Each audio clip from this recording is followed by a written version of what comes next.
நம்ம லேட்டாக போட்டது, அதாவது ஜூலையில் போட்ட மஞ்சள் வந்து ஜூலை கூட இல்லை, செப்டம்பரில் போட்டோமாக்கா இது. இது செப்டம்பர் மாதம் நம்ம மண்ணில் இறக்கினோம்.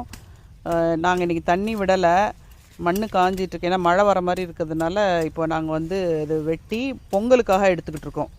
இந்த பொங்கல் மஞ்சள் வந்து ரொம்ப முத்தின மஞ்சள் எடுக்க வேண்டியதில்லை. ஏன்னா முத்தின மஞ்சள் நமக்கு வந்து குழம்பு தூளுக்கு மஞ்சள் தூள் போடுவோம் இல்லையா, அந்த மஞ்சள் நமக்கு யூஸ் ஆகுன்றதுனால இதை மட்டும் நம்ம வந்து வெட்டி எடுத்துக்கிறோம்.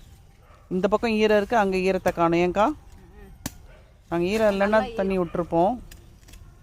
இது கொஞ்சம் டாஸ்க் ஆகிடுச்சு. இப்போது இன்னொன்று ஈரமாக இருக்குது, அந்த இடத்துல அப்படியே பிடிங்கினா வந்துடும். ஸோ ஒரு இடத்துலையும் மண் ஒரு மாதிரி இருக்குது. மழை வரலன்னா நாங்கள் தண்ணி விட்டுற மாதிரி இருக்கும். இப்போது இது ஈரமாக இருக்குது. அக்கா இது எடுங்க, வந்துடும் உங்களுக்கு. பாருங்கள், இதை வந்து அப்படியே எடுத்துட்டாங்க. ஈரமாக இருக்கிறதுனால எடுத்துட்டாங்க. மண்ணை உதறி தான் காமிக்கணும்.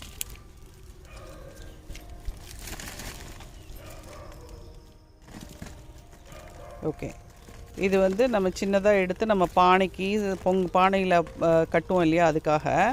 ஸோ கொஞ்சோண்டு மஞ்சள் போகிறது இல்லை, லேட்டாக தான் வச்சோம். மற்றதெல்லாம் நல்ல முத்தின மஞ்சள் சூப்பராக இருக்கும். இப்போது இன்னொன்று மஞ்சளையும் எடுத்துருங்கக்கா. இப்போ தண்ணி இல்லாத இடத்துல டைட்டாக இருக்குது. யூஸ்வலாக தண்ணி விட்டுட்டு பிடிங்கினோன்னா படபடபடான்னு ஒரு கிழங்கு கூட உடையாமல் அப்படியே வந்துடும். இப்போ அக்கா அந்த டாஸ்க்கு கொஞ்சம் கஷ்டப்பட்டு தான் பண்ணிக்கிட்டு இருக்கிறாங்க. ஓகே, ஸோ இப்படி தான் வந்து பொங்கலுக்கு வரக்கூடிய மஞ்சள் வந்து கொஞ்சம் லேட்டாக விளைய போடுவாங்க. நீங்கள் மார்க்கெட்டில் வாங்குறீங்க இல்லையா, அதெல்லாம் வந்து கொஞ்சம் லேட்டாக விளைய போடுறது.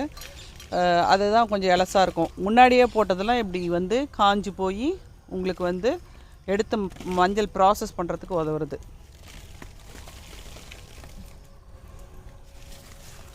மீண்டும் இன்னொரு செய்தியோடு உங்களுக்கு சந்திக்கலாம்.